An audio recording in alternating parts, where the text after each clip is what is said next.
Pessoal, primeiro dizer que é realmente um grande prazer para mim estar aqui com vocês. Tá? Eu acho que de todas as minhas aventuras, a minha vida toda tecnológica que eu passei, o ano que eu passei aqui em Manaus foi um dos mais representativos, tanto do ponto de vista pessoal como do ponto de vista profissional. Né? O que eu vou mostrar aqui para vocês, na realidade, não foi preparado especificamente para o Musa. Tá? Ao invés disso, o que eu trouxe foi uma coletânea de todas as atividades relacionadas com a floresta ou com a robótica que eu tenho desenvolvido nos últimos 15 anos. E o objetivo disso era mais eu me expor para vocês, tá? Para que vocês possam identificar, dentro dessas conjuntos de atividades, onde que poderia ser útil uma interação nossa. Tá? Então procurei ser o mais amplo possível em termos de atividades que fossem mais representativas em relação a conhecer a mata, né? Tá? A entender um pouco esse complexo que é no caso da floresta amazônica.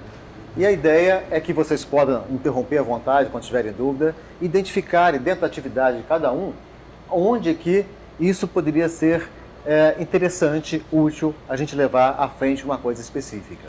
Ok? Então é essa a ideia. Então, portanto, eu vou passar a vocês não uma palestra, mas um conjunto de palestras, filmes, áudios, tá?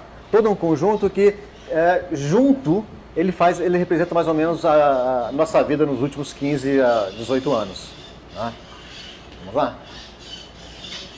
Bom, isso aqui foi um grande projeto aqui em Manaus. Tá? É um projeto capitaneado pela Petrobras, financiado pela Cognitus, no qual eu era responsável por esse programa aqui, Amazon Bots. Né? O Amazon Bots, ele tinha um objetivo muito claro e ao mesmo tempo muito complexo, tá? Que era a criação de um conjunto integrado de sistemas, sejam robôs, autônomos ou não, instrumentação, tá? Que possibilitasse entender a percepção do meio ambiente amazônico, estendendo o nosso ambiente sensorial. Quer dizer, nós sentimos o mundo muito através da visão, a maior parte, a audição, tá? Tato. Mas mesmo a visão, por exemplo, ela é muito restrita. Quando você pensa que existe todo um infravermelho que nós não vemos, existe todo um ultravioleta que nós também não conseguimos ver, e que os animais veem.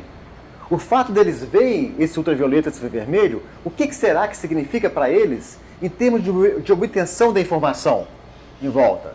Se nós conseguirmos entender isso, captar isso que a gente chama de unfelt animal, de repente a gente consegue entender a floresta de uma maneira muito mais clara e muito mais rápido, tá? Para que a gente possa tomar atitudes de reação a incidentes de uma maneira mais eficaz. Okay? E tinha, obviamente, uma filosofia por trás disso, né? Tá?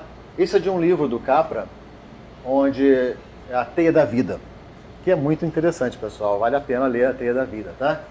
Quer dizer, então, no fundo, nós não estávamos querendo apenas medir temperatura, pressão, vibração e todos os outros itens, mas procurar compreender como que a interação de tudo isso, tá? Quer dizer, tudo aquilo que a gente via e aquilo que a gente não via, resultava. Em que isso resultava? Quer dizer, claramente para nós é mais nessa integração que está contida a informação que flui pela floresta do que nos valores individuais. Então, nós nos preocupamos muito em rede de sensores, em rede de computadores, que a gente chama rede heterogênea. Quer dizer, desde o sensor pequenininho até o supercomputador que está rodando em algum lugar do mundo, tá? Eles estariam integrados. E em tempo real eles estariam trocando informação. E essa integração, essa capacidade de compreender esse fluxo de transferência de informação é que, no nosso ponto de vista, está a compreensão do que está acontecendo por lá. Ok? Bom, mas isso, né, essa filosofia tinha que resultar em alguma coisa prática, palpável, que a gente pudesse colocar, instalar e começar a operar. E nós dividimos esse programa Amazon Bots em 4 grandes linhas de pesquisa. A linha Quata. Quata é o nome de um pequeno macaco do alto da Amazônia. Tá? Por quê? Porque o primeiro robozinho que nos pediram aqui foi basicamente um macaquinho que subia na árvore, media a temperatura, voltava, tá? Então ele media ao longo do tempo. A linha robô ambiental híbrido, que foi levado basicamente pela Petrobras, o Centro de Pesquisa da Petrobras. Tá? O Poraquê, que é o estudo do peixe elétrico, um biosensor e mapeador do ambiente. Então tínhamos também um projeto chamado Hipersignos, onde filósofos procuravam compreender a semiótica por trás daquele sinal do peixe elétrico. E enxames robóticos. Nós vimos claramente o seguinte, um robô é muito caro, mas robôs pequenininhos podem ser muito mais baratos. Só que robôs pequenininhos não dá para colocar muita inteligência. Porém, quando você vê uma colônia de insetos, a inteligência individual é muito vezes ordem de grandeza menor que a inteligência coletiva que você consegue. Quer dizer, a inteligência coletiva do enxame, tá, ela extrapola os limites. Será que a gente não conseguiria fazer algo equivalente com os robôs? Quer dizer, robôs mais simples, entre aspas, mais burros, porém cuja integração fosse capaz de levar isso a agirem de uma maneira mais harmoniosa, ou mesmo o comportamento deles, sendo observado à distância. A mudança de comportamento não poderia nos dar uma informação do que estaria acontecendo. Tá? Então você tem um monte de robozinho andando em linha, e de repente, por um motivo qualquer, eles se espalham. O que será que aconteceu? O estudo desse comportamento pode nos dizer que houve um derramamento de petróleo por ali. Tá? Então é essa a ideia do enxame robótico. Vamos falar um pouquinho sobre a linha Quata, tá? Que foi uma linha de robôs autônomos, quer dizer, robôs que agiam de maneira sozinha, e foram geralmente idealizados como resposta a um problema de um biólogo, ou um ecólogo, ou algum mais estudioso da floresta que vinha com um problema que ele não sabia como resolver. E a gente pegava e procurava interagir e desenvolver equipamento. Aliás, uma coisa importante, pessoal, tudo isso aqui que eu estou falando, eu acho que tem coisas muito bacanas, mas tudo isso aqui são somente ferramentas. Os reais pesquisadores por trás disso são vocês, são os biólogos, ecólogos. Vocês é que dizem o que é que tem que ser feito. Tudo isso aqui é ferramenta. Engenharia só te dá uma faca mais afiada, mas é você que vai saber utilizar e saber interpretar. Tá? Então, muitas coisas que eu pedi aqui, eu tive a sorte, trabalhando junto com filósofos e biólogos, etc., que eu consegui entender um pouquinho do que eles falavam sobre a compreensão da floresta. Então, as ferramentas estão aqui. Tá? As ferramentas a gente tem uma certa facilidade de desenvolver, mas a compreensão são vocês. Tá? A compreensão, a interpretação dos dados, a capacidade de dizer o que é mais importante, isso nunca esperem isso de um engenheiro. Tá? São os biólogos e mais pessoal que está acostumado com a floresta que vai poder dizer isso. Vamos lá, então. Esse aqui foi a primeira coisa. Um dos primeiros pontos que nos falaram é o seguinte: o gasoduto, ele corta uma faixa de floresta grande, 400 quilômetros. Eles têm que desmatar, porque não pode deixar a mata ficar assim. Como que fica o problema da erosão? É sério isso? Aí me disseram que a erosão é séria, vamos medir a erosão. Aí fomos para o laboratório, né, estava em Campinas, e bolamos esse sistema aqui assim. É muito simples, né? Ele pega, desce um dedinho para cá, sobe, e eu meço quanto que ele desceu. Né? Parece tão simples, testamos lá, avança um pouquinho. Com coisas, desenhos, melhoramos um pouquinho o desenho, esse aqui, e isso virou uma coisa real. Coloca de novo aqui. Tá? Virou esse daqui. Esse é a parte de dentro, a parte de fora. Ficamos todos felizes, funcionou muito bem lá em Campinas, e trouxemos para cá. Tá? Né? Crente que nosso primeiro projeto ia ser um show, né? Afinal de contas, tanto trabalho, tão bonitinho isso aqui. Né? Funcionava tão bem esse negócio. Aí, passa o seguinte, olha o que a gente não sabia. Isso aqui é uma área erodida, tá? Poucos meses depois que cortou. Olha que a folha, como que a folha protege essa área. Isso não tem um ano, pessoal, tem poucos meses de chuva, tá? O que a gente viu o seguinte, tá? No caso do Sudeste, a erosão é basicamente, como tem aquelas encostas, a erosão é aquela água que corre pela encosta. Aqui não tem encosta grandes, pelo menos nas regiões que a gente estava, tá? O que corrói a terra ali é a pancada, é a energia cinética dissipada no momento que a gota d'água bate no chão, esfarela aquilo e vai carreando. Então, se você tem qualquer proteção aqui, em cima da terra, ela te protege. O contrário também é verdadeiro, né? Você arrancou proteção, adeus terra. Tá? Vamos passar. Olha aqui, ó, outros exemplos. Pra vocês verem o tamanho aqui, né? Tá? Um dedilzinho aqui, um pedacinho de madeira aqui assim, podre, protegeu esse tanto. Vamos lá. Aqui, isso aqui é coisa natural. Protegeu também. Tá? Mais uma vez. Ou seja, agora passou muito, mas tudo bem. Ou seja, o nosso aparelho, ele protegia que a chuva entrasse ali, não protegia? Tudo em volta estava correndo, mas nele estava firme. Nunca falhou. Né? O nosso aparelho vinha, media, só que ele tinha um guarda-chuva aqui. A chuva batia nele e escorria para a lateral. Corria tudo em volta, mas aqui ele nunca media nada. Né? Ou seja, um péssimo projeto, né? Um péssimo projeto por quê? Porque ele não foi pensado nesse problema que realmente a chuva vinha reta, batia nele, protegia, e ele fazia uma área de sombra que protegia o sistema. Bom, obviamente, depois que a gente viu esse vexame todo, nós partimos para um outro sistema. Tá? Aqui já foi um soldadinho, aqui saiu um laser, tá? O laser batia bem longe dele, aprendemos com a lição, né? A cerca de 3 metros de distância, batia, voltava e eu calculava a distância. Tá? E ele ficava lá na selva e ficava girando de tempos em tempos. Né? E mais ainda, aí já aproveitamos um pouquinho o conceito da integração de dados. A maior parte dessa erosão vem não com o vento, que é pouco, mas com a chuva. Então por que ficar medindo o dia inteiro se não está chovendo nada? Você vai medir quase diferença nenhuma. Então quando chove, o pluviômetro manda um sinal para cá, começou a chover. Ele pega e realiza a sua medida. Entendeu? Então já começamos já, bem simplesinho, mas já começamos já a integrar alguma coisa. Tá? Então fizemos esse sistema, pode passar por favor, tá? Que foi instalado lá em Urucu. Né? Foi instalado, ficava lá em cima, vigiando e medindo. Pode passar aqui, tá? De vez em quando a gente ia até lá, fazia uma coleta de informação, tá? Via rádio, aqui era guardado aqui. Nós não transmitíamos isso pela floresta. Não porque não quiséssemos, simplesmente porque foi um pouco mais complicado do que a gente pensava à primeira vista. Depois eu vou falar isso com vocês, tá? Mas com o computador, via Bluetooth, via rádio, né? Um rádio de curta distância, nós conversávamos, o equipamento estava aqui e fazíamos a coleta de informação. Ok. Tá? Aí, nesse primeiro dispositivo, a gente usou uma trena e colocamos uma porção de dedinho mecânico, né, que apertava a trena. Né? Bom, também é outra coisa que não funciona, pessoal. Vocês viram que como não fazer, eu vou poder falar muita coisa. Tá? Porque essa umidade, esse calor, logo trincou esses botões aqui. Então, não durou 6 meses.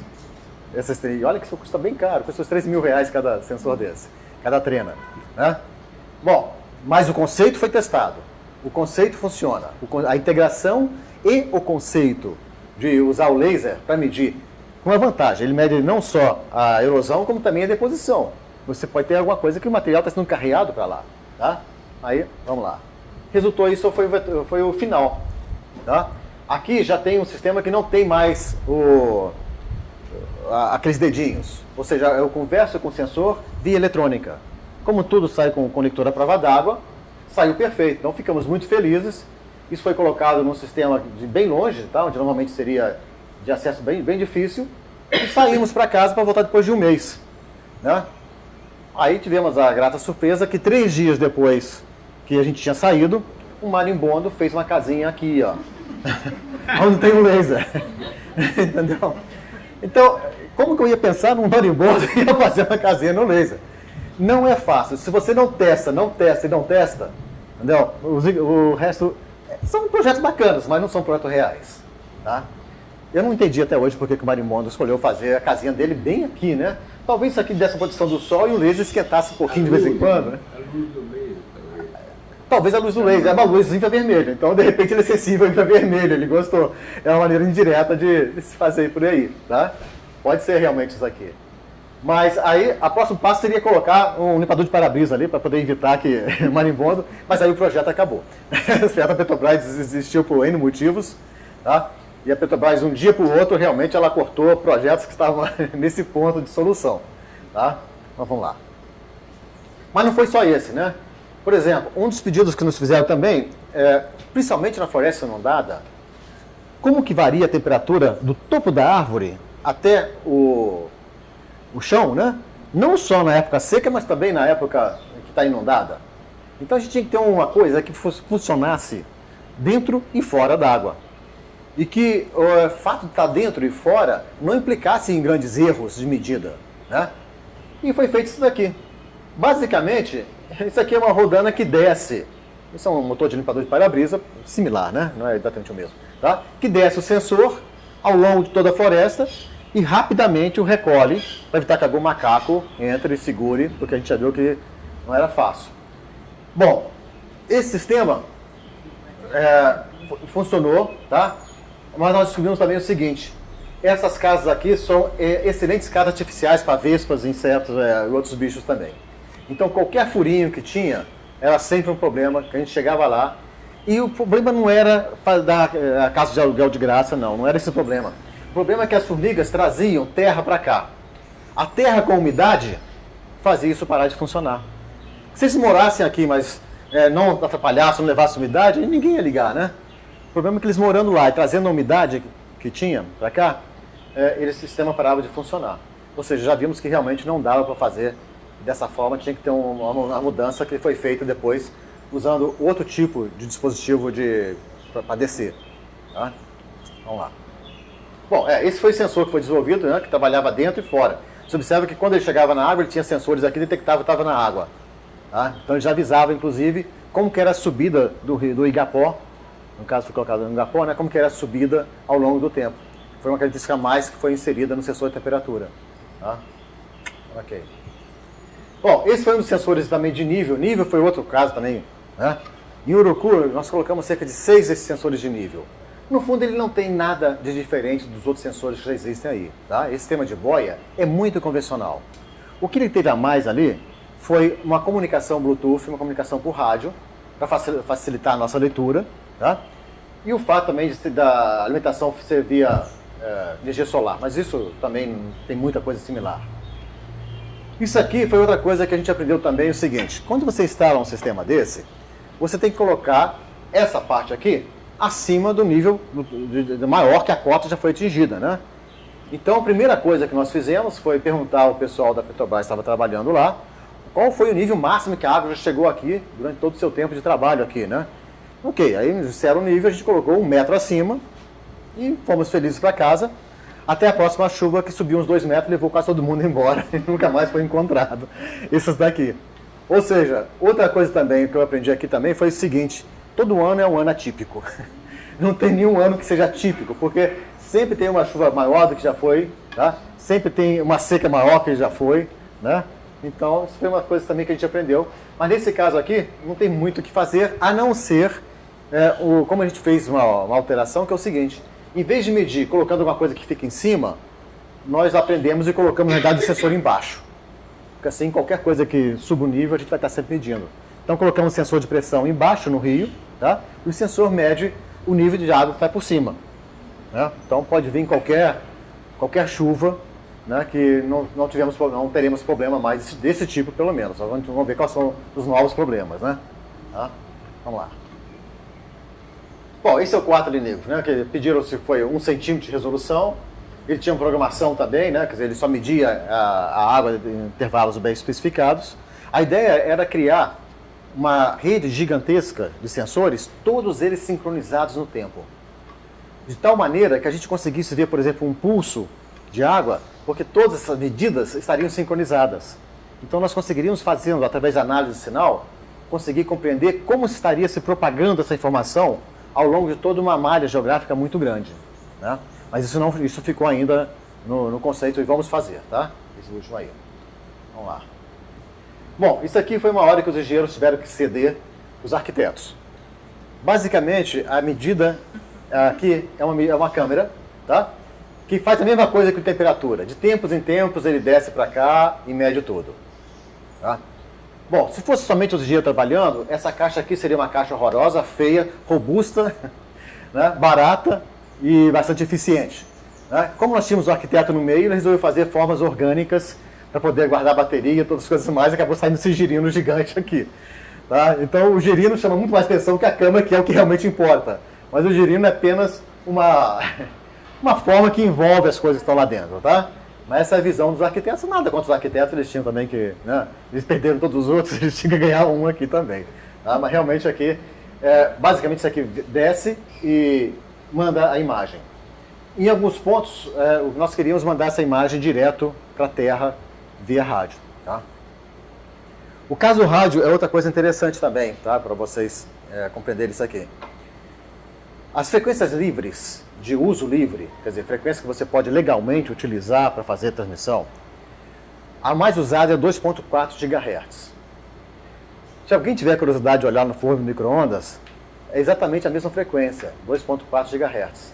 E não é à toa, porque 2.4 GHz é uma das frequências no qual há um pico de absorção pela molécula de água da energia da onda eletromagnética. Por isso que a gente esquenta no micro-ondas. Você transforma a energia da onda eletromagnética, joga essa energia para dentro do seu alimento. Tá? Por isso que tem que ter água no micro-ondas, senão nunca vai esquentar. Só que, para nosso azar, essa frequência 2.4 GHz é a que é autorizada para uso também nas transmissões sem necessidade de nenhum registro adicional. Tá? E água é o que mais tem na floresta amazônica. Seja água no chão, seja água na chuva, seja água na seiva das plantas.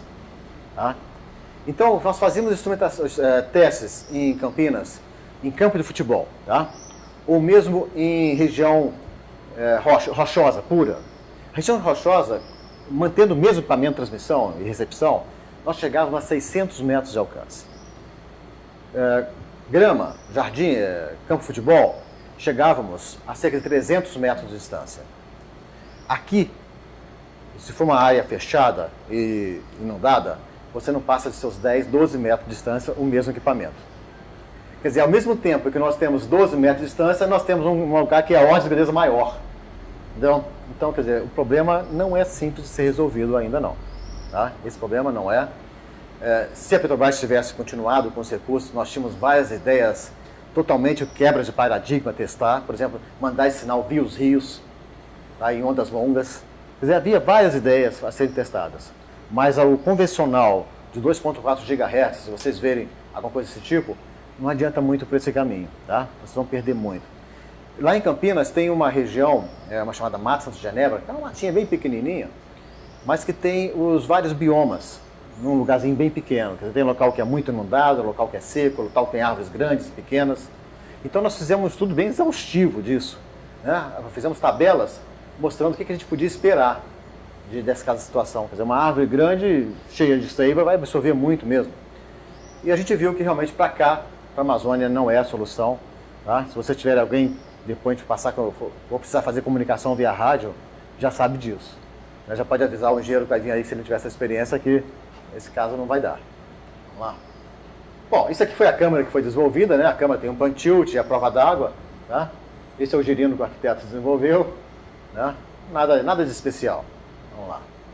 Bom, mas além desses equipamentos feitos especialmente para cá, também tem muito equipamento, felizmente, né, que já foi desenvolvido para outras aplicações, mas que casa aqui como quase uma luva. Tá? Por exemplo, isso aqui é uma estação meteorológica, que a gente sempre precisa usar. Né? Passa um pouquinho, que eu tenho um exemplo aqui. Isso, esse aí foi colocado lá no quintal do CTI também. Tá? Lá, como a gente não precisava transmitir por rádio, a gente puxou um fio aqui ao longo do quintal inteiro, levou para o nosso laboratório e ficou testando. Essa é uma estação, tá, muito adequada para cá. Se talvez vocês forem utilizar estações desse tipo, eu já vou dar umas dicas aqui importantes, tá? Primeira coisa, sem partes móveis.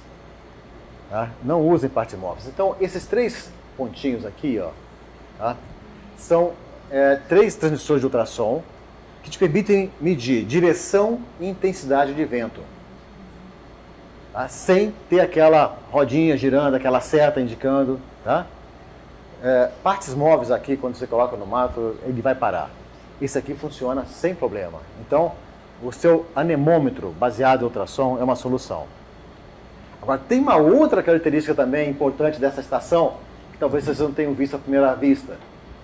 A medida de chuva.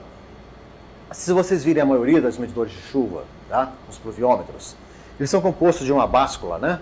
Uma mãozinha de água lá que vai enchendo, pega e derrama, enchendo, pega e derrama. Tá? Contando o número de vezes que ela derramou, você tem uma ideia de quanta chuva aconteceu naquela área, multiplica isso pela área total e pronto. Né? Funciona muito bem na maioria dos lugares do país.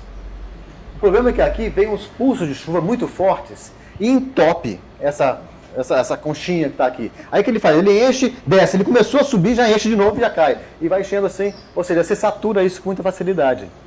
E se o fabricante for alterar essa calibração para cá, ele vai ter que desequilibrar todos os outros, porque os outros não vai encher nunca, ele vai perder muita sensibilidade. Tá? Então a chuva pesada que ocorre aqui, ela tem que ser medida por outro princípio, que não esse da cumbuquinha que vai enchendo e derramando. Tá? E aqui entra essa plaquinha que está aqui em cima. Essa plaquinha é basicamente um microfone.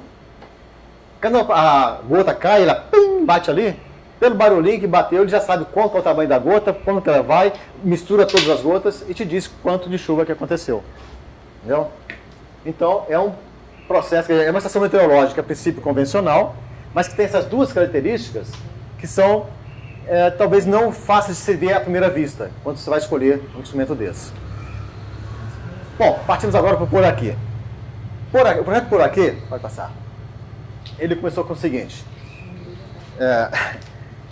uma das vidas para cá, eu estava precisando de um osciloscópio, o nosso osciloscópio queimou, eu precisava do osciloscópio, saí pelo INPA, batendo lá em todas as portas, ver onde é que tinha um osciloscópio. Né? E numa das portas que eu bati era o laboratório de José Gomes, né, que felizmente me emprestou o osciloscópio. E quando eu fui devolver o osciloscópio, eu vi uma coisa estranha lá, assim, a porção de fio no peixe, né? E perguntei para ele, mas o que é isso aqui? Essa pergunta deu quase 5 anos de projeto em conjunto totalmente. É uma pergunta tão simples, né? O que é isso aqui? Tá? Eram os peixes elétricos que estavam trabalhando. E havia muito, e ainda tem muitos problemas com os peixes, por exemplo, sensor, as melhores formas de captar o sinal, a forma de interpretar. Esse aqui foi um sensor que nós desenvolvemos para captar o sinal do peixe elétrico. Esse é outro ponto. Eletronicamente falando, esse sensor é de uma simplicidade impressionante. É um amplificador de áudio super simples, sem nada especial. Agora, quando você coloca esse amplificador e diz que ele tem que ter um baixo consumo porque as pessoas ficam aí um mês na mata, então muita bateria não é bom. As pessoas sempre caem do barco com ele. Então, além de molhar a pessoa, molha o sensor também. Tá? Esse sensor, quando você coloca, você tem que colocar onde estão as raízes. Aí ele prende na raiz, você puxa, só vem metade dele, já quebrou o resto. Então, a parte mecânica, até hoje, a gente está apanhando ainda. Tá? Honestamente falando, não tivemos ainda uma solução, assim, aquela solução genial que impediu que ele ficasse felicíssimo, né? Que dissesse, agora acabou. Mas tentamos várias formas diferentes. Tá? E certamente essa vai ser uma das coisas que nós vamos fazer aí nesses próximos meses. Tá? Fazer um dispositivo que seja o melhor sensor de peixe elétrico. Pode passar. Para o laboratório, nós testamos muitos sensores diferentes. Testamos sensores com ponta de ouro, níquel, prata. Por quê? Porque às vezes, quando você começa a refinar o seu processo de pesquisa, coisas que antes você jogava fora, que você pega o sinal do peixe elétrico, tá? Quando começamos a ver o sinal, só me interessava esse máximo e mínimo. Então, o ruído inerente ali, ele era desprezível frente ao sinal que eu estava medindo. Mas quando a gente começa a usar transformadas matemáticas mais sofisticadas, aquele arabescozinho pequenininho que está ali no rabinho do pulso pode significar alguma coisa. Aí vem o seguinte, será que isso aqui foi o peixe? Será que aqui foi o Juvenal, que tinha uma rádio aqui de uma das médias, que tinha um tal do Juvenal que atrapalhava para valer? Ah, ele sempre falava, Juvenal, e nosso sinal ficava todo malucado. Será que isso aqui é ruído elétrico em volta? O que é isso, né? Quer dizer, a própria interação do sensor com a água gera ruído, gera nível de corrente de tensão contínua. Tá? Então a gente começou a testar muitos sinais diferentes. Isso aqui é grafite, tá? Quer dizer, desde o grafite até diversas combinações de metais, testando qual que seria o melhor. Vimos que não tem o melhor, tem melhor para cada situação específica. Mas isso foi muito bacana, porque acabou gerando o seguinte, observe que todos aqui entram dentro d'água, né? E todos eles precisam ficar a uma distância do peixe. Isso é muito importante para poder ser replicado o experimento. Quer dizer, alguém fora daqui e vai replicar o experimento, ele tem que colocar as mesmas condições. O sensor no mesmo lugar, o peixe na mesma disposição física. Tá? Isso é muito importante. Mas olha só que desastre é quando você quer medir isso dentro de um igarapé. Né? Você quer colocar isso no igarapé para poder fazer essa medida. Como que isso funciona? E daí surgiu uma patente, pessoal, desse negócio. Tá? Isso acabou se tornando uma patente. Eu vou mostrar depois como se fabrica o aparelho. Eu trouxe para cá também uma das apresentações. Tá? É um dispositivo que o fio não entra em contato com a água.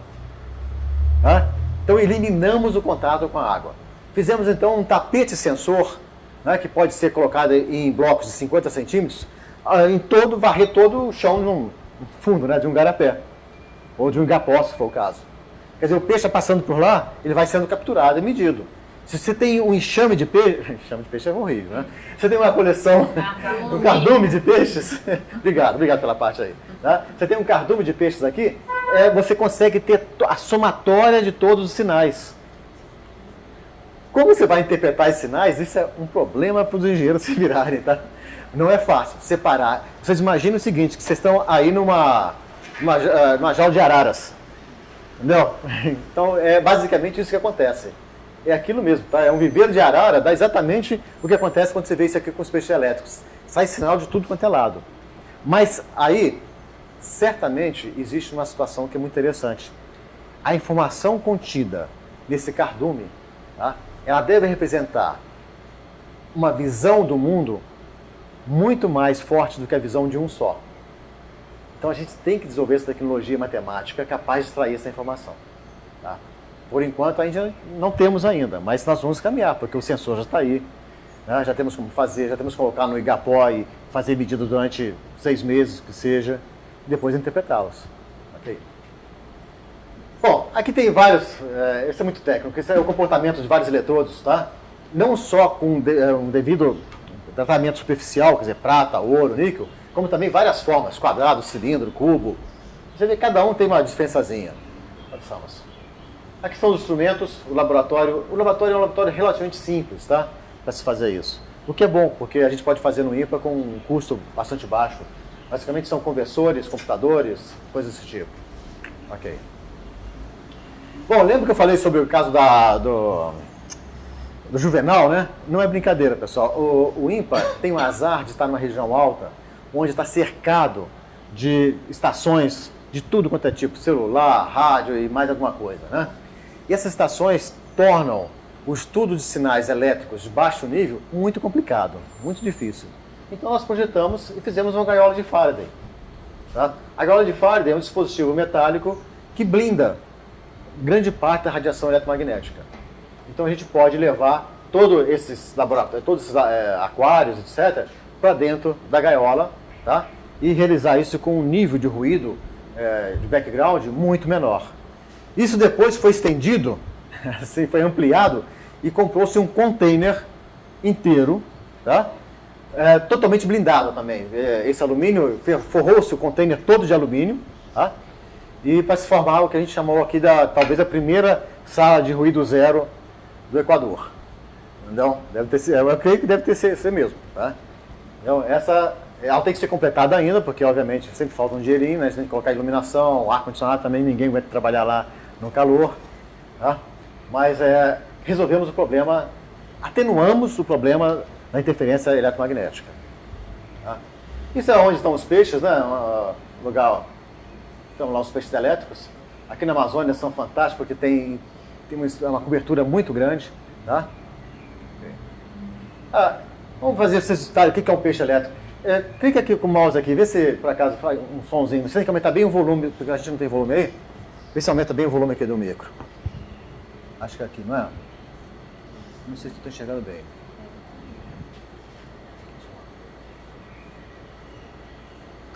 Ah, tá. Opa. Então, esse é um peixe pulsador, tá? Joga pra cá, por Giminotos aqui.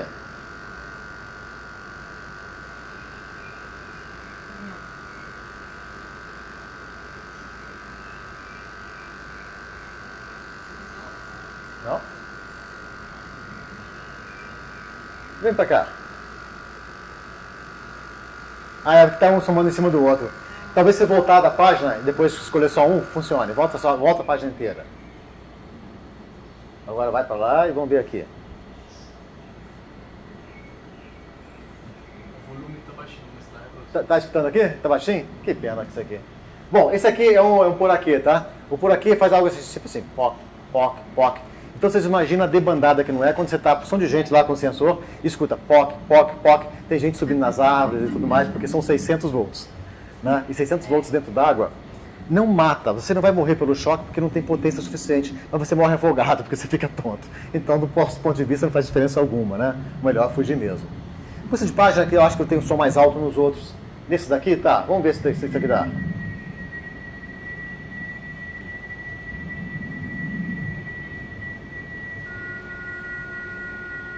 Ok? Estão escutando? Dá pra ver escutar? Esse aqui agora. Não. Isso aí, pessoal, a gente consegue modular cerca de 1/8 com variações de temperatura. Então é claro que já tem gente, mais aquele mesmo arquiteto maluco que queria fazer lá, ele queria fazer uma ópera no qual os peixes seriam os geradores de som. Certo? Não. Pode coloca só pra gente ver. Tá? Você vê que é bem diferente, né? Tá? Então o pessoal que está acostumado, ele coloca lá e já identifica tudo sobre o peixe. Tá? Ok, continuamos lá.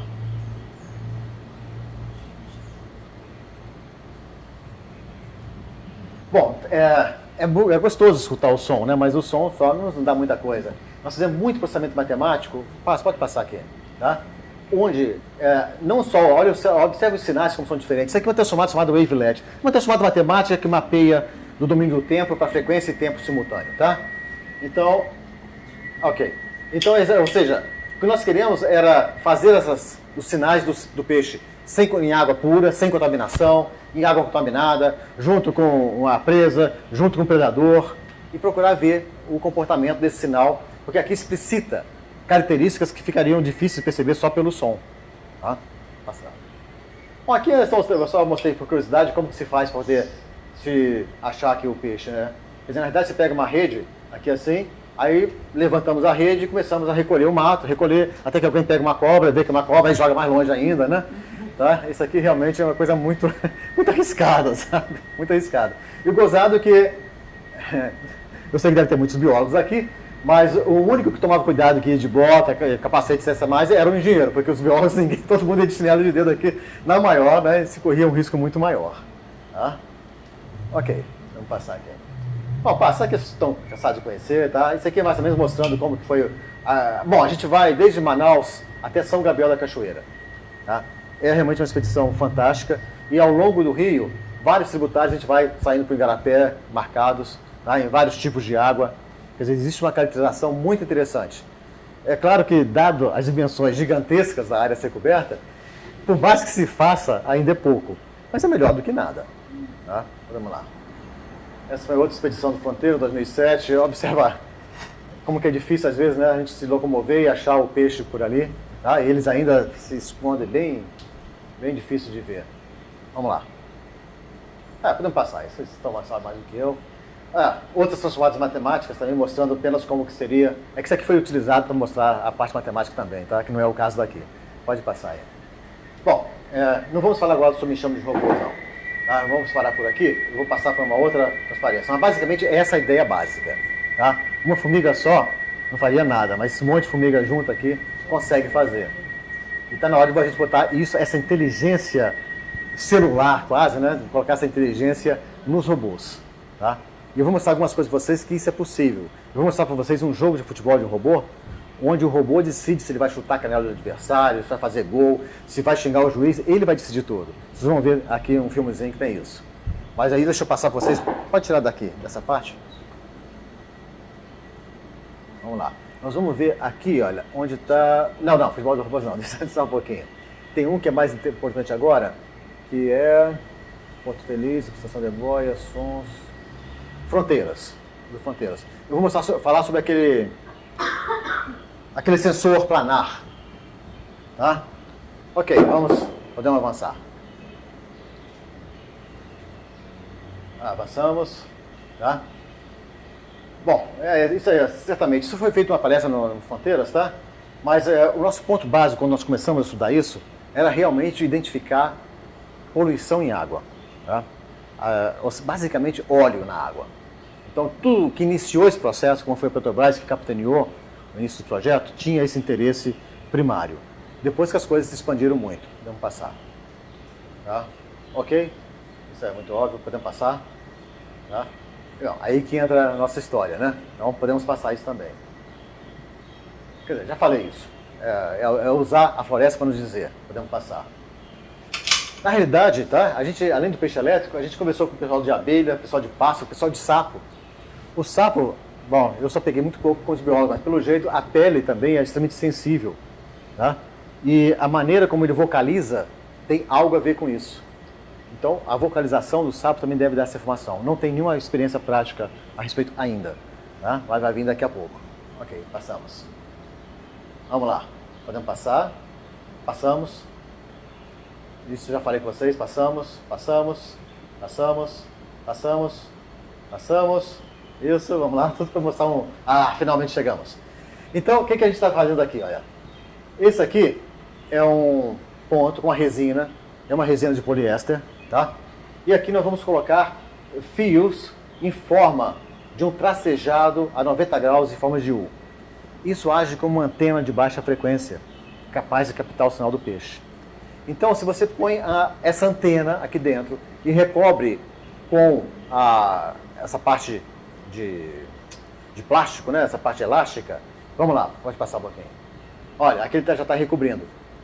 A gente consegue um sensor que não tem contato com a água, nunca vai estragar, tá? A corrosão. A água do Rio Negro tem um pH de 4. É muito ácida. Então qualquer coisa que a gente colocava na água, depois de algum tempo, ela estava sendo corroída. Tá? Aqui nunca é corroído. Tá? Tá? Botamos lá. Aqui é a própria antena, tá vendo? Ela tem terminações aqui resistivas, mas aí fica difícil de vocês pegarem. Tá? Aqui seria o sinal. Né? Ou seja, isso virou uma patente porque nós vimos que não tinha ninguém fazendo isso daí. Tá? A intenção efetivamente não é vender a patente. Quem quiser copiar aqui, a gente tem o maior prazer que copie. Apenas para registrar que foi feito primeiro aqui no INPA, tá? E o INPA e o CTI juntos, né? Que desenvolveram essa metodologia que deve ser, acreditamos, única desse ponto de vista. A gente não viu nada. Tá? Também quem que tem Igapó igual a gente, né, poder medir, né? Quer dizer, o problema é nosso, somos nós que temos que resolver mesmo. Ok. Ele está mostrando como que fica. Ó, ele está aqui, ó. Aliás, esses furinhos aqui foram outra coisa também que foi experimento. Quando você coloca sem os furos, você acaba matando aquele fundo de rio. Quando você coloca os furinhos, a água passa por aqui normalmente e o seu fundo de rio está igual. Quer dizer, o seu peixe não vê diferença nenhuma ali. Entendeu? Isso só aconteceu na segunda versão. Ok. Bom, aí está mostrando como que coloca lá dentro, né? O sensor no final é esse daqui. Isso aqui é um sistema de terra, por enquanto. Nós colocamos para poder fazer medidas, facilitar medidas, mas o sensor real não tem que ter isso aqui. Okay. E são sinais de dois peixes juntos, tá? Mostrando como que eles se comportam, né? Quer dizer, com aquele sinal, com aquele sistema com dois eletrodos só, a gente nunca conseguiria captar isso, tá? Dessa forma. Você teria que ter mais um sensor. Ok. Aqui também. Observe o seguinte, a gente foi aumentando o número de peixes, né? E a complexidade só vai aumentando, até que chegar a um ponto onde eles conversam entre si. Tá? Efetivamente, o sinal elétrico é utilizado para a conversa entre eles. Quem sabe se um dia a gente não consegue interpretar essa conversa, né? Então, vamos lá? Pode passar. Ok. Bom, isso aqui agora eu vou sair porque eu vou repetir a parte referente à gaiola de Faraday. Não tinha. Só para... Aí, perfeito. Que era o seguinte, ele precisava medir parâmetros da água sobre macrófita. É isso mesmo? Estou falando certo? Então estou falando certo, tá? Bom, eu vi que aquelas plantinhas que subiam lá, que ficavam na água, né? A superfície da água do Rio Negro. Ele, primeiramente, para poder fazer com que o sensor chegasse até o meio lá daquela mancha de plantas, ele idealizou um conjunto de flutuadores no pés. Então ele ia pisando, flutuando e conseguia andar. Mas o estoque de bolsista dele começou perigosamente a cair com isso, porque não voltava os bolsistas que ele mandava lá caminhar nesse negócio. Então não estava dando certo, entendeu? Realmente não estava legal, precisava mais bolsista e não dava conta de substituir os bolsistas a tempo. Então ele me pediu, não dá para fazer alguma coisa que a gente possa ir, né, nessas macrófitas aí e fazer as medidas, tá? Bom, não dá para usar um barco com hélice. A hélice bate nas plantas, se enrola toda e não sai. Aí a gente fez isso daqui, ó.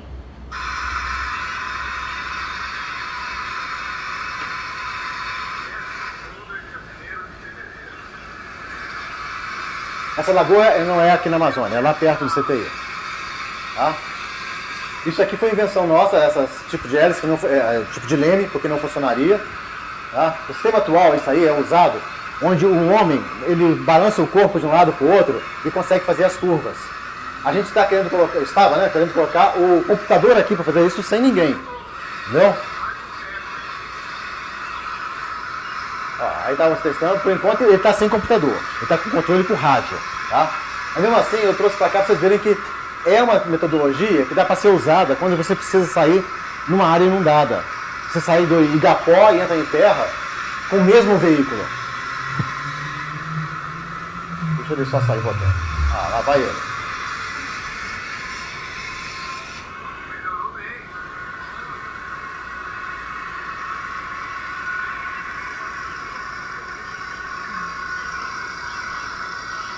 Quer dizer, observa o seguinte, tirando o barulho, que é muito, tá? O impacto dele sobre o ambiente é mínimo. Porque ele flutua sobre um colchão de ar. E bastante ágil, né, para fazer as manobras que a gente queria fazer. Tá? Agora eu vou mostrar para vocês ele saindo aqui.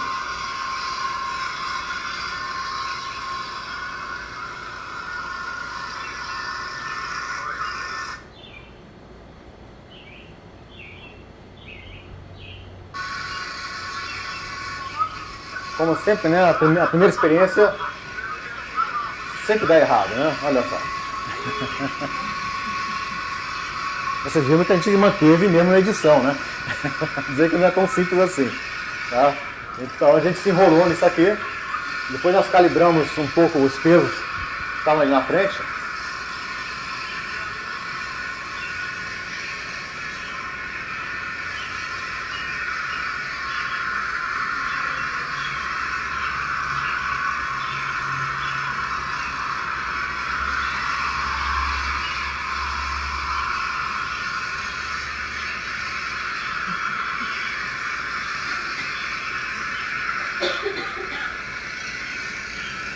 Observe que aí já estava sabendo como fazer para poder caminhar em cima de terra, em cima de mato, né? Não? Menos quase.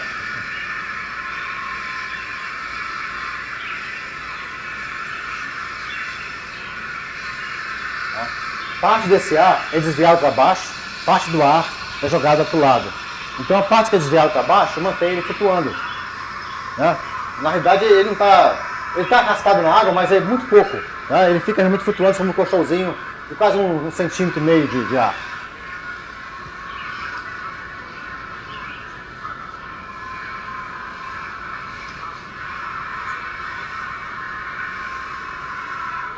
Você observa que isso aqui pode ser colocado com um computador, com GPS, da forma que ele faça uma missão de coleta de dados sem maiores confusões. Entendeu? Uma missão autônoma, né? Sem ninguém pilotando. Não tem problema de carapanã, pica das 6 da tarde, dá pra fazer medida. Tá? É práticas.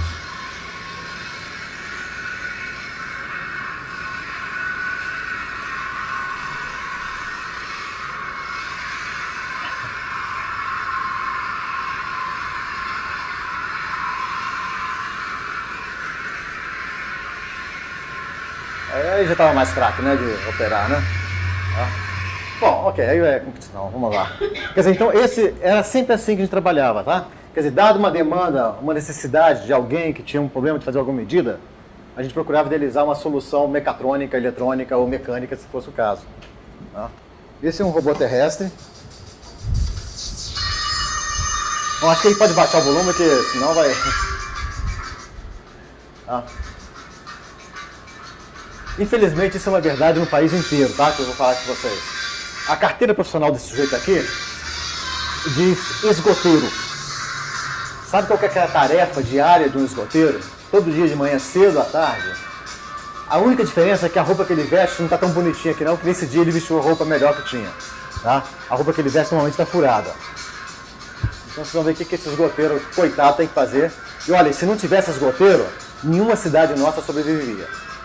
Não. Então não adianta nem dizer que é uma questão que ele está lá porque quer, não é bem isso. Entendeu? Esse trabalho é extremamente importante. Tá?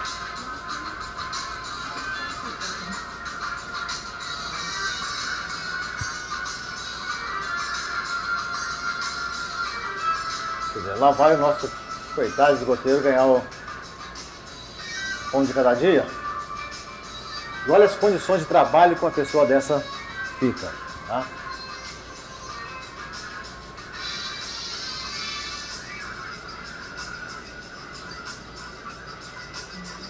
Deixa eu voltar um pouquinho aqui, que vocês vão ver uma coisa.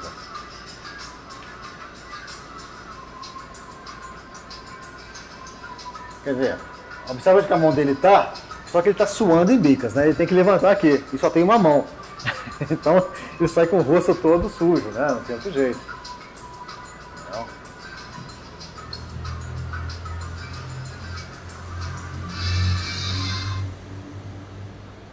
Quer dizer, é uma condição muito ruim, né? E nesse ponto que a robótica pode entrar. Tá? A robótica pode fazer com que um robô seja mandado para lá e seja feita essa avaliação toda. Se isso não for feito, qualquer trinca que tiver aqui vai se acumulando e depois vai cair um carro no meio do buraco. Então isso tem que ser feito. Tá? Aqui mesmo tinha uma, ó. Olha aqui, tá vendo? Isso aqui significa que alguém que for estacionar o Fusquinha aqui já vai cair. Não. Então, isso é o que a gente consegue fazer com um robô que temos lá, né? Quer dizer, lá no CTI existe esse robô.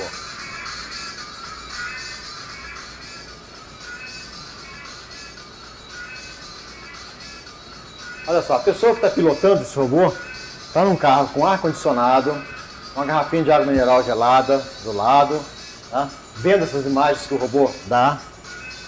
É muito melhor, né, pessoal? Não tem nem comparação com o que a gente pode conseguir fazer. Tá? Entendeu? Bom, esse mesmo tipo de robô que está aqui nessa situação pode ser também utilizado em cavernas. Tá? Quer dizer, a gente pode, como ele tem uma robustez muito grande e são esteiras, ele não para em lugar nenhum, né? Eu coloquei essa fita sujeira que vai de pedra, água, sujeira que tinha aqui, tá? Ele consegue ir passando. Tá? Então são soluções também que a gente pode utilizar fora desse ambiente sujo do ponto de vista químico, né? Entendeu? Ok. Vamos lá. Podemos desligar, porque ele só vai continuar, mas só queria mostrar para vocês o impacto que o robô pode trazer aqui. Agora nós vamos ver o seguinte. Nós vamos ver um projeto que eu estou... Não, esse daqui. Esse projeto é um projeto que eu estou envolvido ainda, tá? É um projeto... Eu estou envolvido com o projeto CTI Nordeste. CTI Nordeste é uma ala do CTI, onde está focalizado em Fortaleza. Então tem alguns projetos por lá, né? E tudo aquilo que eu mostrei até agora para vocês foram coisas que já foram feitas, já terminaram e tiveram o seu... foram aprovados e ok, teve término, né? Essa aqui não, essa está em andamento. Vamos lá. Tá? Basicamente, isso é um barco robótico. Para que o barco robótico? Para executar missões, tanto aqui em Manaus, tá? Onde o Bruce Fosberger, que talvez conheçam, ele está envolvido com esse projeto, como lá em Manaus, lá em Fortaleza, ele está envolvido. Nós queremos missões onde o barco realize tarefas de forma totalmente autônoma. Quer dizer, o pesquisador vai, senta numa mesa na frente do computador e diz: senhor barco, a essa hora você chega nesse ponto e faz essas medidas. Depois você vai para aquele ponto, faça outras medidas. Venha para cá e depois volte para casa. Bom, isso é uma maneira global. Implicitamente nisso aí está dizendo o seguinte também: senhor barco, se alguém passar pela frente, você desvie. Né? Senhor barco, se a bateria começar a acabar, manda uma mensagem para mim. Para tornar essa facilidade de vai e volte para casa, tem muita tecnologia envolvida em coisas paralelas que não aparecem, a princípio, para o pesquisador que está dimensionando a missão do barco. Então o Bruce e os colegas dele lá de Fortaleza, né, eles vão estar dimensionando a missão. Tá? Mas por trás tem, começou a aumentar a corrente, aumenta a potência, isso vai fazer com que eu consuma mais bateria. Então, onde que eu vou economizar a bateria? Tem que avisar. Tá? Então, tem toda uma complexidade muito interessante de ser resolvida. Isso, basicamente, é um catamarã. É um catamarã comercial, tá? No qual várias coisas foram desenvolvidas. Né? Esse aqui, por exemplo, são guinchos, né? Que levam não só a poita, como também instrumentação eletrônica de medida. Tá? Então, ele chega num ponto, para naquele ponto, dado pelo GPS, e desce o sistema, desce a parte de medida, realiza as medidas, manda alguma coisa para a Terra e retorna depois também com essas informações gravadas. Por quê? Porque se tiver qualquer ocasião que nós venhamos a perder sinal, quer dizer, perder comunicação, pelo menos vai sair e voltar para casa. Né? E trabalhar nessa parte, assim, nessa fronteira tecnológica, traz várias situações muito interessantes, tá? Muito mesmo. Por exemplo, nós fomos atrás da Marinha para podermos registrar esse barco, né? Só que vocês acham que a nossa lei tem alguma coisa que fala sobre barcos que andam sozinhos? O maior problemão para fazer isso.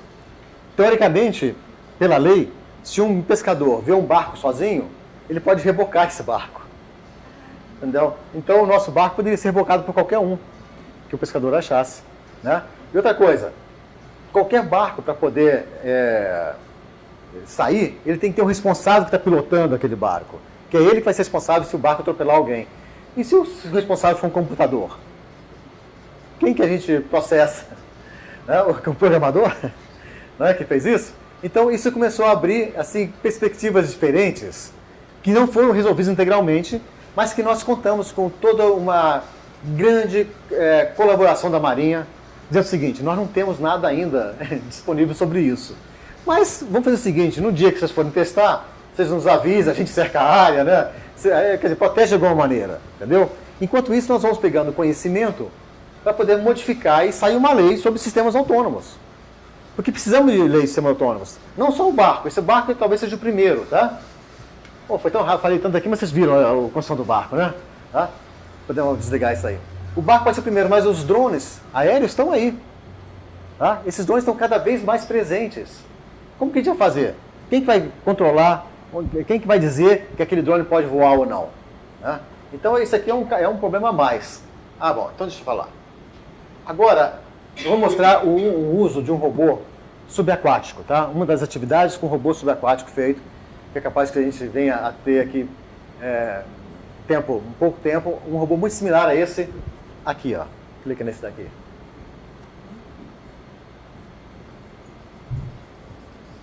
Aumenta o volume um pouquinho, porque isso aí acho que tem uma narração.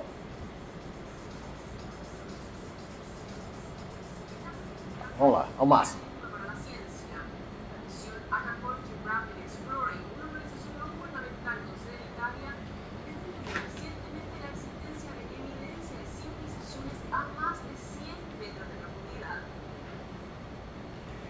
Essa é a Ilha do Sol, na Bolívia, tá? E esse é o lago Titicaca. A ideia básica era descobrir, vamos dizer o seguinte, construções antes da época dos Incas, debaixo do lago. O que levou a isso? Tem várias estradas que saem das montanhas e chegam no lago. Poxa, dada a dificuldade de se fazer aquelas estradas, por que os Incas iam fazer essas estradas? Para chegar só no lago, não tem nada ali? Então a teoria é que, na realidade, o lago Titicaca era bem mais raso, tá? E que as estradas, na verdade, ligavam partes do território. Eram caminhos secos. Tá? Bom, deixa eu ver se ela fala.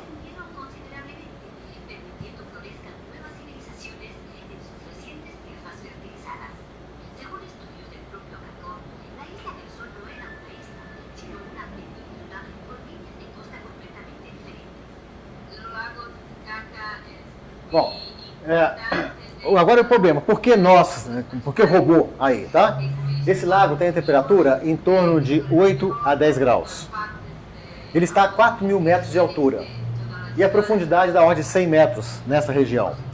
Tudo isso junto é aquilo que mata qualquer mergulhador. Tá? É difícil mergulhar a 100 metros de profundidade, é um mergulho técnico.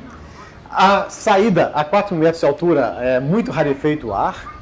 Então ele tem que ficar muito tempo descomprimindo, o que é uma dificuldade quando você está a 8 graus de temperatura. Então é tudo muito ruim. Então eles podiam ficar poucos minutos, mas poucos mesmo, 2, 3 minutos no fundo.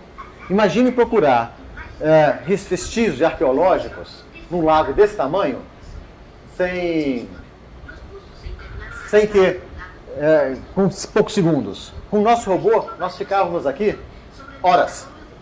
Basicamente de 7 da manhã até escurecer, nós estávamos num lago. Tá?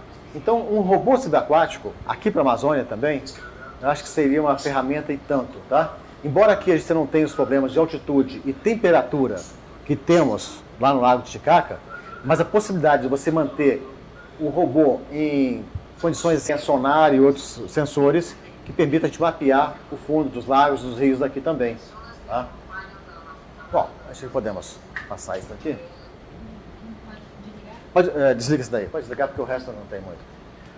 Bom, eu falei com vocês sobre o fato dos robôs poderem tomar decisões próprias, né? Então, eu vou passar para vocês agora um filme feito em 97.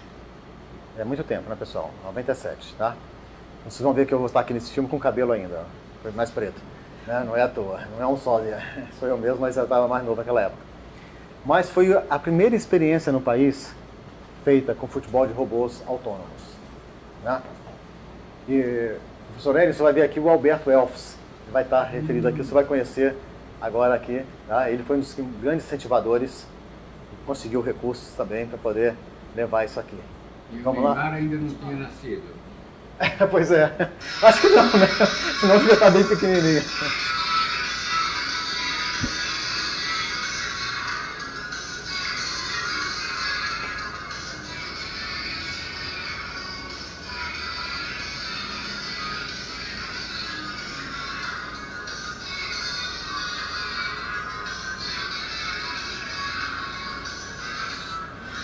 Isso foi lá na USP, né? E as entidades que estavam trabalhando, tá? Os concorrentes ali. São muito similares às regras da FIFA, mantidas as devidas proporções. Basicamente, nós temos 3 robôs em cada time, e esses 3 robôs não podem atropelar o adversário, eles têm que pegar a bola, fazer o gol. Você não pode ter mais de um jogador na sua própria área de defesa. Você tem que fazer com que cada jogador seja, de certa forma, jogando e sinergindo com os outros. Não pode um jogador ficar empurrando o outro. Tá? Bem, qual que é a ideia básica do jogo de futebol, de uma lógica? É fazer uma pesquisa na área de cooperação entre máquinas. E é isso que vocês vão ver aqui hoje. Vocês vão ver 3 robôs operando, de cada lado, procurando uma meta comum. Mas com regras tão baseadas no futebol que vocês vão poder acompanhar facilmente. A única regra que não é definida no futebol é a bola livre. Por quê? Porque muitas vezes nossos robozinhos ficam perdidos. Em cima vocês viram umas marcas coloridas, né? É assim que a nossa câmera identifica cada futebol, cada jogador. Tá? O time de CTI é esse daqui, ó. O juiz, depois de 10 segundos, para o jogo e dispara a bola livre. Tá? Bom, o que mais que a gente podia falar sobre isso daqui? O jogo em si, o robô tem 7,2 centímetros de... 7,5 centímetros de tamanho cada robozinho. É uma definição internacional essa, tá? Existe a FIRA, que é a FIFA do futebol de robótico, né? É a FIRA. O seu próprio sistema de jogo de futebol robótico.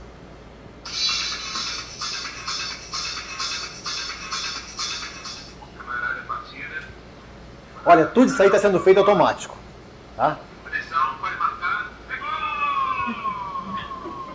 Bravo! Ninguém encostou nele.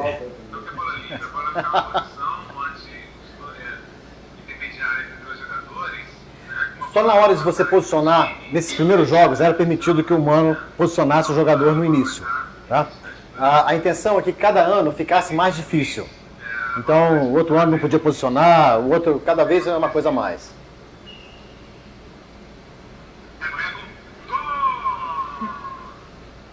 Às vezes eles ficavam malucos. Equipe Bravo fez o tempo. 2 minutos de tempo. Pênalti! Eles fizeram uma barreira na... É que não pode juntar todo mundo lá defendendo que é um pênalti. O juiz está verificando se está tudo ok para as equipes. Vamos ver. O Inter defendeu! O interessante é que nesse primeiro jogo, né, essa foi a primeira Copa do Futebol do Brasil, tá? O nosso time, ele ia atrás da bola correndo. Aí quando a bola, nós esquecemos que quando a bola fica parada, todo mundo não sabia o que fazer. Então por isso que de vez em quando a bola parava, aí parava tudo, entendeu? Nós só nos preocupamos com a bola correndo. Né? E aqui tem um certo aspecto de cooperação, tá? Quer dizer, um jogador vai tentar facilitar a vida do outro para fazer o gol. Camarada foi embora. Autorizado comigo para fora. Mais camarada chega até a fora. Está cercando ali, corrida. Fica ali para fora, ninguém chega perto. Olha lá, camarada atacando. Ah, nosso dinheiro, atenção. Ele vai sozinho. Ninguém chega perto. O Cuba está parado, hein? Olha lá, camarada também. A torcida falou. Você vê como era difícil a vida naquela época, né? Equipe vencedora, Bravo, 12. Equipe vencida, Samba, 6. Nossos scores eram por 10-0, 2-6. Vai começar na Universidade de São Paulo, no ginásio da Escola Politécnica, Unesp versus Bravo, CDI. Foi eliminada a partida do jogo.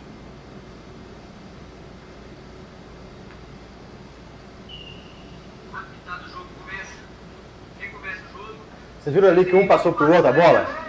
Não, isso não foi acaso. Esse é um projeto feito assim, entendeu? Para poder ajudar. E não sabe. Não dá para você dizer todas as situações que existem, impossível. Mas a inteligência artificial procura fazer isso. Bate cabeça, o time do CDI parece ficar parado, É porque a bola estava parada, né? E o nosso algoritmo não levava isso em consideração. tenta ajudar, defende o goleiro, salvando mais uma vez o time. Podia se tentar com formigas, né? O Unesp se defende, Bom. pode, agora ligando o contra-ataque, que termina nos pés do goleiro. Todo mundo fica perdido no meio do campo, esperando ver o que vai acontecer. Você tem ataque novamente, com perigo. Ó. E chega! Uma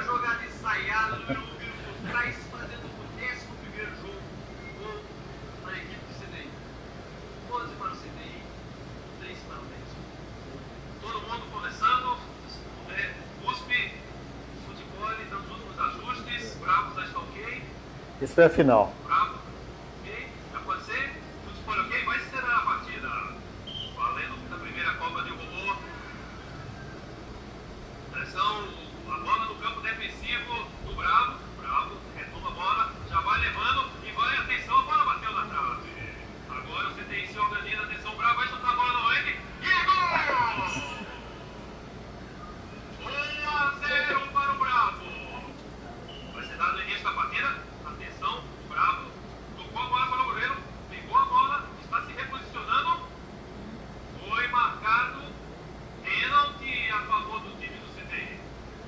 Foi dada a partida. Atenção, vai ser. O CTI está querendo entrar. Falta do goleiro. O goleiro não pode ser tocado dentro da área, mesmo que seja via bola. Ah, não, então a final foi agora, eu me enganei. Tem muito tempo, né? Atenção, olha o jogo, olha o Maioria disputando a bola sobrou na área do Bravo, atenção, goleirão do Bravo coloca a bola pra fora, atenção, Camarão pegou a bola, Apunarã pegou a bola, Camaiuará, Apuranã e outros mais são nomes de tribos indígenas.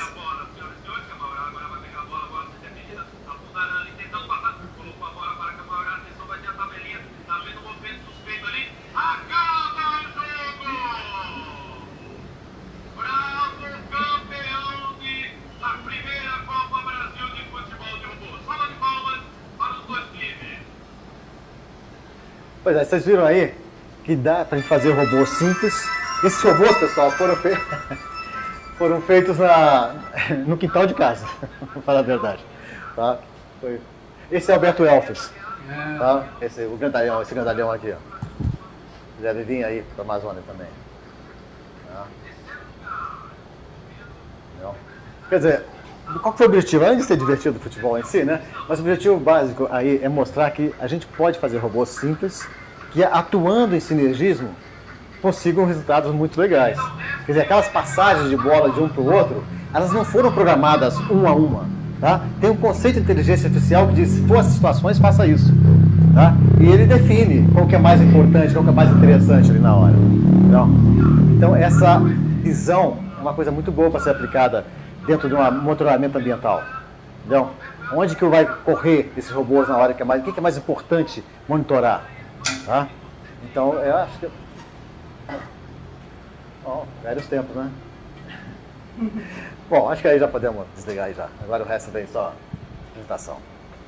Bom, era basicamente isso que eu queria mostrar para vocês, tá? Quer dizer, várias aplicações de robótica, aquisição de dados, processamento de sinal, que eu acredito que tem muita possibilidade de ser aplicado nos trabalhos que vocês estão fazendo em volta, tá?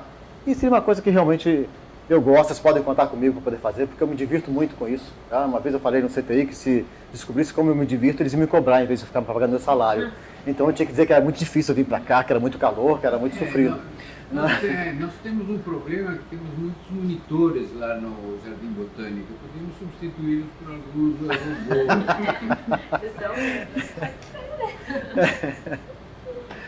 Mas nós podemos colocar esses filmes lá para eles mostrarem também. Eles não almoçam, né? Não chegam sempre no horário. Não.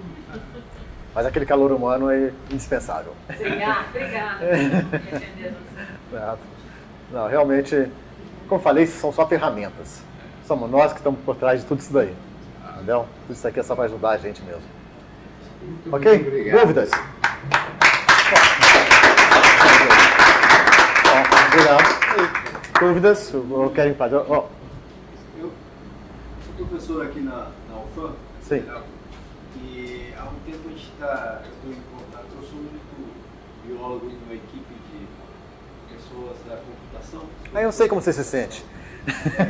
Às vezes eu sou o único engenheiro no meio do grupo de biólogos. Eles me chamam de usuário, né? Nem sabe o meu nome. E a ideia é trabalhar com rede de sensores também na floresta, mas com outro enfoque. E o nosso maior problema é exatamente isso que você colocou da capacidade de transmissão sem fio dos sensores. Né? Porque nosso objetivo principal é colocar sensores nos animais e ter uma rede de sensores fixos para a gente poder fazer a triangulação Correto. e estudar a movimentação desses animais. Eu faço isso com rastreamento com rádio colar. Os animais que conseguem levar esse colar, né? Exato. Primeiro tem essa questão, esse problema, tem o problema da durabilidade das baterias, então ele tem que ficar recapturando os bichos o tempo todo. Mas o maior problema é a mão de obra. O pessoal do campo, mas não é esse o problema. Além de ser um gasto muito grande de energia das pessoas, né, a gente começa a ter muita limitação da quantidade de animais que a gente consegue seguir. Então essa é a ideia de a gente tentar desenvolver esse projeto com sensores, por isso, a gente consegue ampliar o número de animais que a gente consegue rastrear ao mesmo tempo. Né?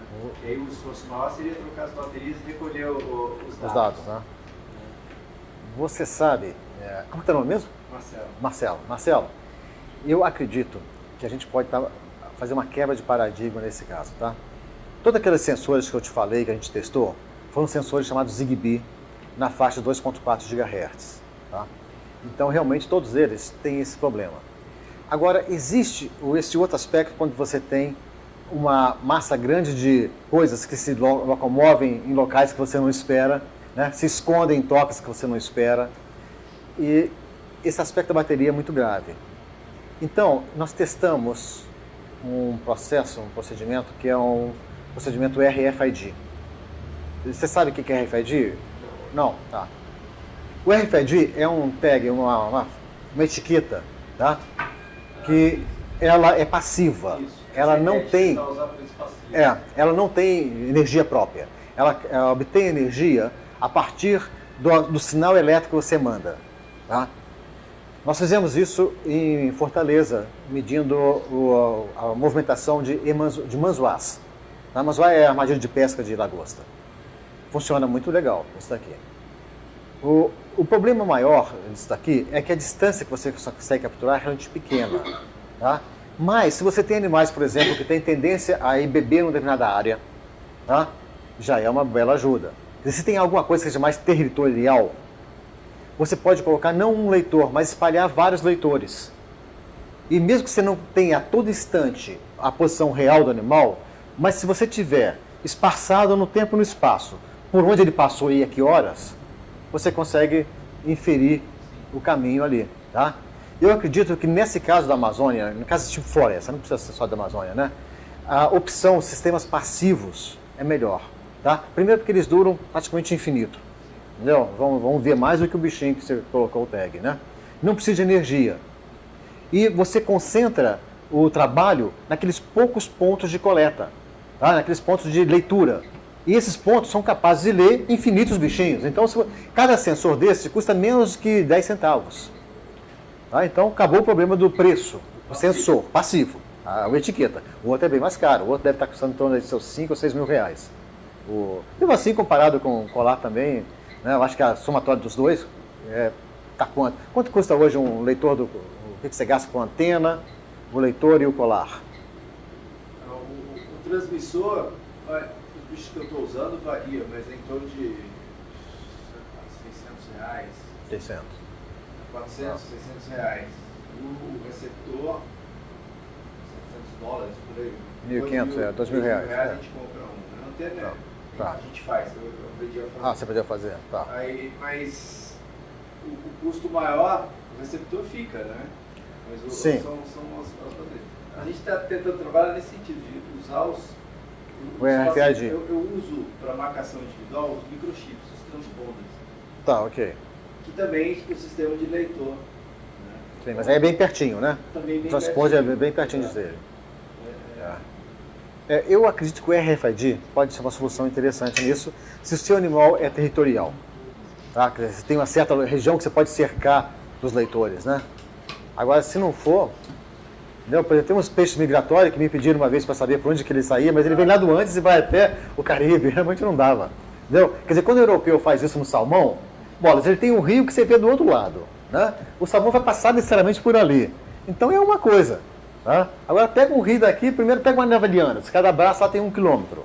Né? Você não tem a menor ideia para onde ele vai passar. Ele está vindo dos Andes. Então É um desafio bem grande ainda que a gente não tem uma resposta clara, tá? Mas nesse caso seu, eu acho que eu tenderia muito para o RFID. Foi todo RFID. Fazer uma rede com RFID. Essa ideia. Ah, então acho que a ideia está indo correta. O legal ainda está sendo o sensor fixo, né? Que vai emitir as ondas para captar. Ah, tá. É, o sistema de leitura, né? É. Bom, o sistema de leitura, em torno de 6, 7 mil reais, você compra que dá 10 metros de distância. Entendeu? Mas é caro, porque você pensa numa rede, é caro.